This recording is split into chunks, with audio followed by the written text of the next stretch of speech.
Sinumbong ni VP Sara Duterte mga kababayan kay Tatay Digong yung nangyaring pagka-overdose si Paulo Tantoco sa cocaine na nangyari doon sa Amerika. Ang problema lang mga kababayan nagkulang sa detalye si VP Sara Duterte. Hindi alam ni Tatay Digong kung anong kaugnayan nitong si mga kababayan, Paulo Tantoco dito sa pamilya ng mga ngagba.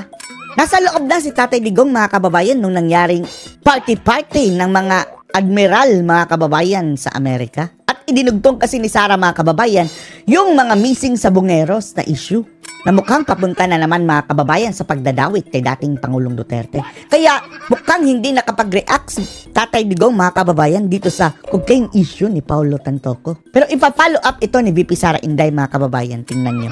Panoorin nyo po ha. Binalitaan ko siya about sa autopsy report ni Mr. Paulo Tantoco. And then karugtong niyan mga kababayan, sabi niya, binalitaan din niya about sa missing sabongero. Ano yung reaction niya dun sa Tantoco medical report na it's cocaine effect and yung fact na the police report says that the first lady must have been in the area where... March kasi napasok mga kababayan si Tatay Digong. Tapos yung pangyayaring iyon mga kababayan, few days before.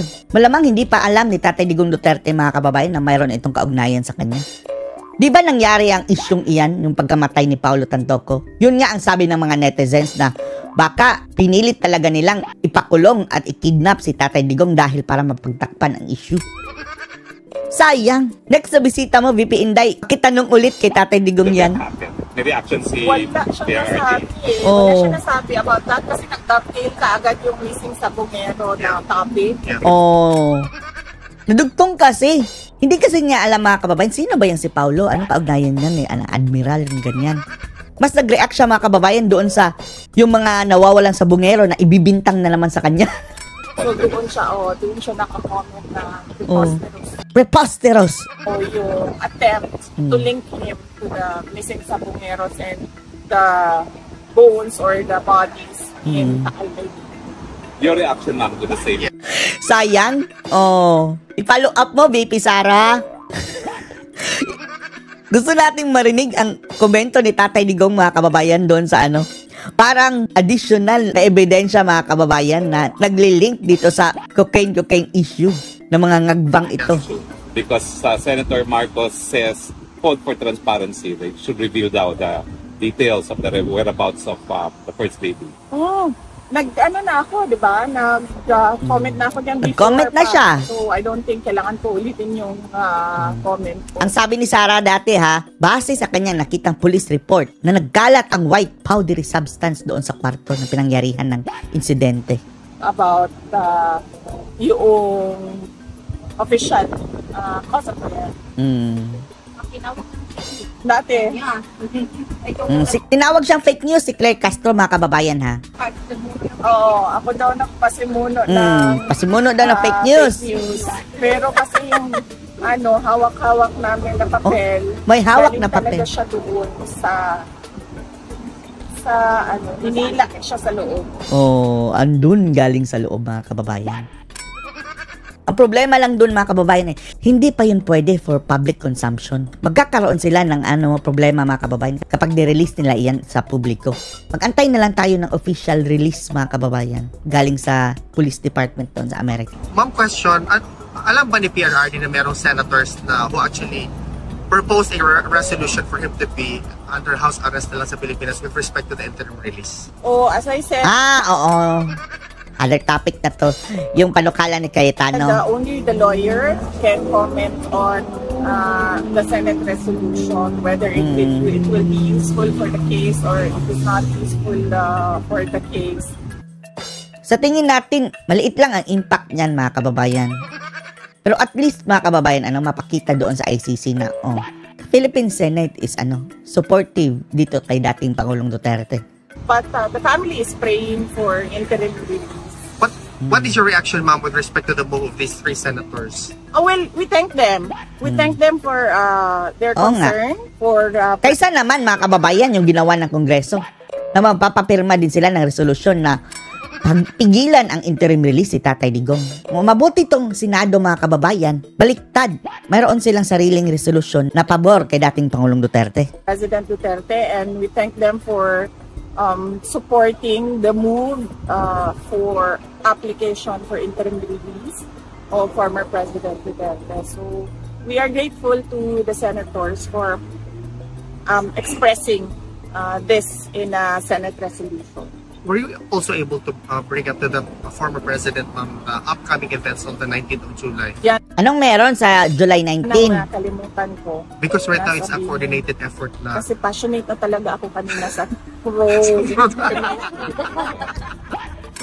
na talaga ako sa pro-cremation ko kanina na Oh, yun mga kababayan, etong sinasabi ni VP Inday, nag-i-insist talaga si Tatay Digong na ipakremate siya. Pero si Sara ayaw. Marain niyang tinutulan mga kababayan na sunugin ang katawan ni Tatay Digong kung mamatay siya. Pero si Tatay Digong, no, i-cremate niyo ako. Kagaya ng kanyang mga kababayan, nanay. Si Nanay Suling. Within 24 hours lang ata yun mga kababayan after na namatay. Yun din ang habilin ni Nanay Suling Duterte, na i-cremate niyo ako. Kaya nga mga kababayan, nagtaka ang mga taga Davao na namatay na pala si Nanay Suling. Oh, tapos, bakit walang lamay? Ang sabi ni Tatay Digong, abo na lang mga kababayan dahil yun daw ang gusto ni Nanay Suling mga kababayan. I-cremate mo ako within 24 hours. Yan ang kanyang last wish din ni Tatay Digong mga kababayan. arguments. So nakalimutan ko na naman sabihin sa kanya na merong mangyayari na May event pala. event sa Saturday. Nagtatanong pa ba ho siya kung may tao pa rin dito?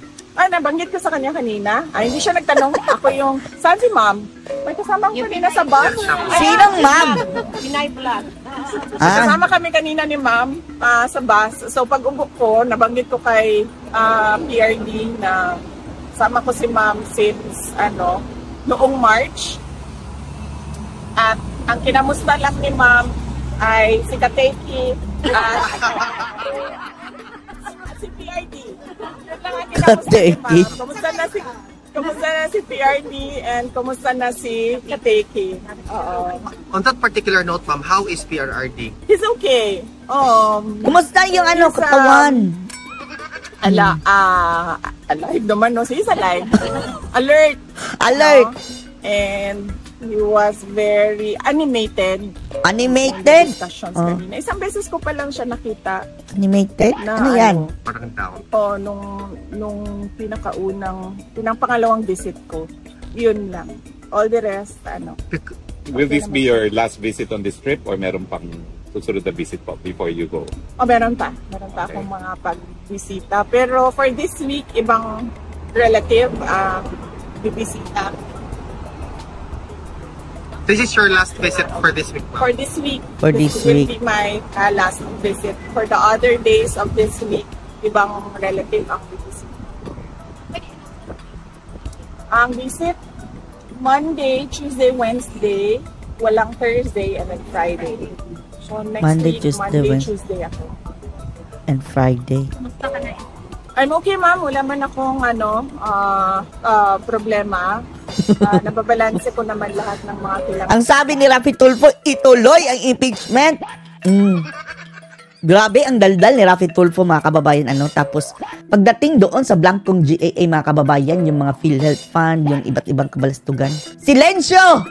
Si Raffy Tulfo. Pagdating sa impeachment ni Sara, ituloy na! Now na! Gawin sa pamilya, dito sa trabaho ko sa Office of the Vice President at sa pag-asikaso dito kay dating Pangulong Rodrigo Duterte. At nagpapasalamat ako sa inyo lahat sa pagpapakita ninyo ng pagmamahal at suporta.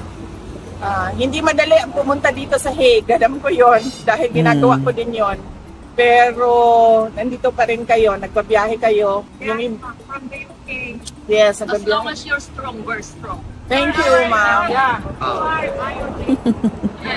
Tapos ang sabi pa mga kababayan ng mga bangag, mga supporter ng bangag, mga bayaran daw ang mga ka-DDS mga kababayan na napupunta-punta dyan. Hello! Gawain siguro nila mga kababayan na nagpapabayad. Anong akala nyo sa mga ka-DDS, mga dukha? Kagaya ng mga tauhan nyo, ito nagrarally mga kababayan, Renato Babalo. Ito mga ka-DDS, sila pa ang nagbabayad. Sila ang gumagastos bilang suporta. Yan ang genuine support mga kababayan. So, nagbabiyahe pa rin kayo. Kahit sobrang tagal ng biyahe at malayo yung biyahe. At yung mga, syempre, hindi makapunta dito dahil sa iba't ibang rason, nandyan din sila sa social media, nagbabantay din. At naninigurado na okay lang ang kalagayan ni dating Pangulong Kaya nga. Rodrigo Duterte. Nakakalungkot lang na yung iba, nagkakaroon ng kaso, merong harassment, meron ng mga kaaway dahil sa kanilang paniniwala sa politika at sa kanilang pagtitiwala kay dating Pangulong Rodrigo Duterte at sa mga ginawa niya para sa ating bayan. Pero Ang lakas ng hangin, no? Ang pamilya, malaki ang pasalamat namin dahil nandyan kayo kasama namin. Walang anuman, VP Inday. Willing kami. Willing kami. Unconditional ang aming pagsuporta kay Tatay Digong Duterte. So, anong masasabi niyo dito mga kababayan? Post comments below.